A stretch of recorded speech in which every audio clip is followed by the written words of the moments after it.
And now next up here, coming into the booth, we have Bill Pedriana, Chief Marketing Officer at Big Joe. Headphones, Bill. Yeah.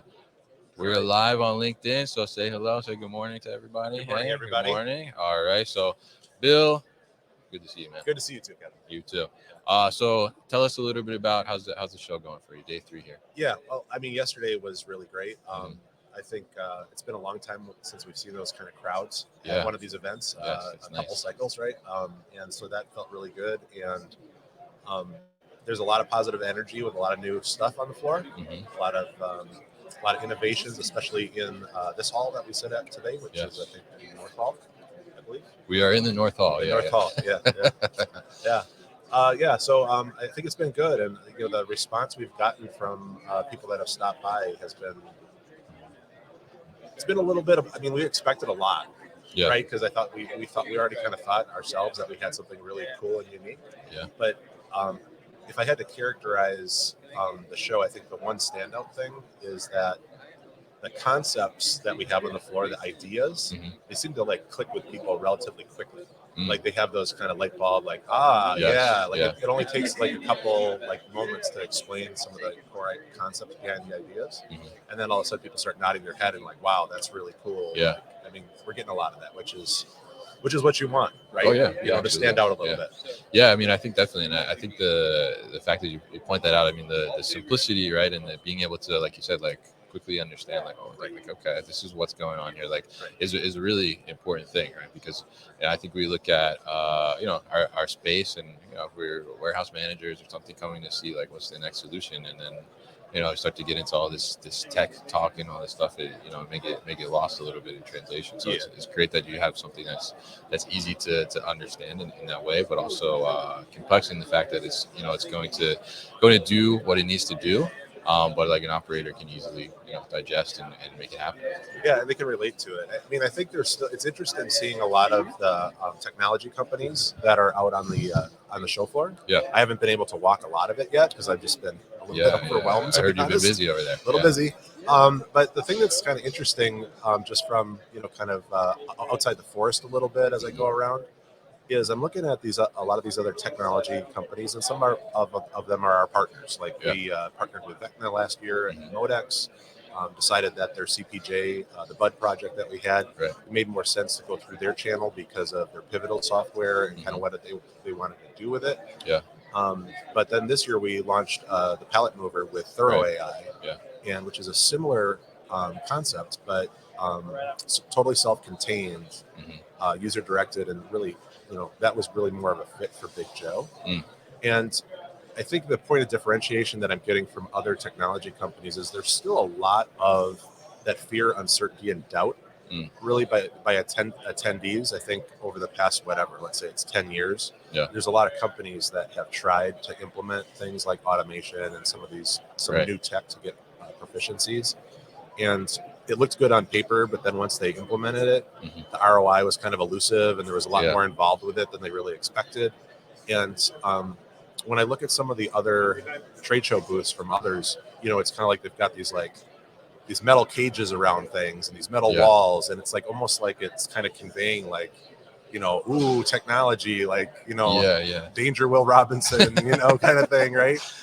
And I think we got a lot of comments by people at the show where you go up to our booth and it's just like these kind of flimsy stanchions, and I'm driving the Joey inside the booth with the robot going around side by side. Miles on that thing, right? Yeah. You saw Greg. Greg posted. He was like, "Bill, how many miles do you think?" And I was doing a little quick math. It's like, okay, at 3 miles an hour times 12 shows, how many? That's a lot of miles. Yeah. But I mean, I think it's cool because it's not just relatable. I think the concepts are accessible. Yeah. Right. And I think the kind of the brand kind of part, it all kind of fits because we are the kind of easy to do business with, keep it simple kind of company. So it's been fun because we're also kind of taking that where people like quickly engage and then relating all the other things we have on the show floor to like how it ties together with the shiny object, which is the pallet mover AMR that everybody's like, whoa, that's cool.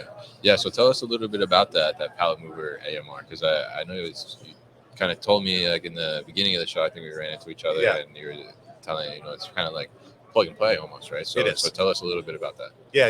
So the goal for the project is that if we could send one of these units to a customer, and within an hour they could have it unpacked, map the facility, and in operation in an hour or less. Yeah, that's nice. Right, and that alone, just that's kind of one of those things. You say that to a company, and they're like, "That's not what I usually would expect. How are you doing this? Right? How are you doing this?" Yeah. And so it's always been the approach was from the get-go to make it so that it was totally self-contained. It is user-driven, so it's a human in the loop kind of collaborative machine where you load the pallet manually. You can use the truck at any time, just like a regular electric rider pallet truck. Okay. At any time. So you can switch on You and off. You just pull the handle down, and then it's a normal pallet truck. But the added thing is in a very short period of time, you can set up waypoints, emissions, and then just push the button, and it just kind of works. And that was always the goal, because we definitely have identified a segment of the market always, and it ties in so well with Big Joe, which is there's so many processes where it's these on-demand material handling workflows that aren't maybe long distances, but they're kind of unpredictable. Yeah. And I've started to kind of work on maybe another maybe a tagline or something that might come out in the future, right? Okay. Which is embrace the chaos. Yeah. Right? Because where there's order and throughput and velocity and all those things, I mean, there's really a lot of that stuff should really be conveyor rather than robots. If you already know the predictable, it's high velocity, long distance. Yeah. To me, that's kind of a conveyor application. So where can AMRs that can dynamically route and be adaptive, and handle change, where can they really give proficiency to companies? And I think the Big Joe thing, we've always done the little moves with walkie trucks. Yeah, that's what we're known for. Yeah. So I think it just all comes together on for people that there's all these kind of little spontaneous things that happen throughout, and that's where a lot of pain is. Yeah. And so if I could just make it easy where, hey, I'll pick up the pallet and push the button, and then I can do my value-added work, especially in manufacturing, right? Where driving the forklift is cost. Oh, yeah. Working on something like assembly or whatever, that's money. Yeah, that's profit. You're really driving revenue. That's right, right? Yeah. So I think it comes really together really well, but the simplicity, ease of deployment, ease of use, and not having to have it tied into a system, but standalone, we're really onto something that, at least for a segment of the market, really kind of strikes a chord. Yeah, absolutely, and I think that's so important too. I mean, being able to have that, and like you said, being able to just get it up and running, I think is such a huge thing, especially especially because we talk a lot on the podcast about kind of that small to medium sized business segment, right? Where it's like, they know like at this point they need to do some type of automation, right? But can they really, get into like a full, automation integration and all this stuff? So having these types of solutions like this that are easy to get going, easy to set up, like you said, in like within an hour you can get going on it. I mean, it's such a big thing for them, and such a big help as well, because they're everybody's struggling with the labor situation, right? So being able to do that and kind of supplement some of that labor by bringing this in, I think makes a lot of sense. Yeah, and that word supplement. Yeah. So that's kind of like an old Big Joe theme.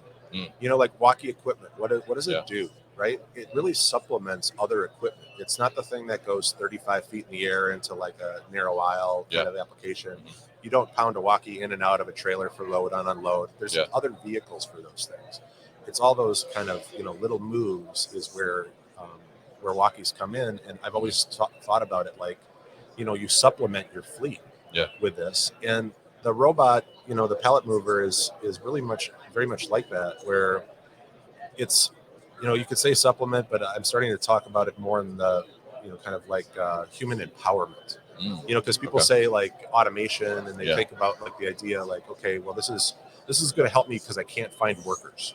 Right. Okay. Well, that's one way to look at it. But if you look at it like what we have, where the guy's doing the value added stuff, and he just doesn't have to do these milk runs and these deliveries anymore. It's really like giving him a little bit of a superpower, where it's like really empowering him. Where now that he or she could get just a lot more done. Yeah. So it's almost really a productivity driver. from that standpoint. It's like, I mean, okay, it could be labor supplementation. I can't find workers or whatever, but really at its essence, the way this works, it really just drives incredible productivity when people just don't have to do the non-value added stuff anymore. Yeah. So one person could do the work of maybe 2 or who knows, maybe 3. If you had multiple pallet movers, you could, who knows, you could be like a wrangler or something. You could do all sorts of stuff. A wrangler. The warehouse wrangler. Wrangler. There we go. So with this, I mean, it's a great solution, and obviously you have other great solutions too that are not autonomous. I have one. I have the LPT 26. Right. What I say is, it's fantastic in our micro fulfillment center. I told you the other day we kind of beat the crap out of it, but it has been such a great lift and help for us to do what we need to do. So really great stuff coming from Big Joe, and really interested to get some time to come over to the booth and check out the pallet mover, so we can share that with the folks at home too as well. So if people are at the show and they're interested, they want to come see you drive a couple more miles, how can they do that? They can stop by at our booth. We're here in the North Hall, and they can actually either come on the show floor and we'll get them on a Joey. Nice. Or they can actually interact with the pallet mover themselves and see how easy it is. They can come by and see any of these guys with Big Joe on their chest, and they'll get taken care of. Big Joe on their chest. Got it. All right. Very cool. So definitely, if you're at the show, stop by the Big Joe booth. If people are at home, not at the show, how could they find out more about Big Joe? So they can go to BigJoeForklifts.com, and we do have kind of a promotional type thing with new models that we have at the show over the next 3 months that we'll do free factory demos across the country, which is kind of fun. Because if there's one thing that the booth kind of says about what we're all about, is we're all about that experience and putting the product in the customer's hands. And we're willing to do that and pay the cost to send some of our new toys out to people so they can try it in their facility. Yeah, absolutely. So great stuff. And definitely, Bill, always appreciate talking to you, and appreciate the support as well. So definitely check out Big Joe if you're at the show. If not, go on to that website and check out a free factory demo. I think that's a pretty cool thing too. So thank you so much, Bill, for stopping by the booth here and talking to me this morning. Thanks so much, Kevin. Always great to see you. All right, great to see you, man. Take care. You too.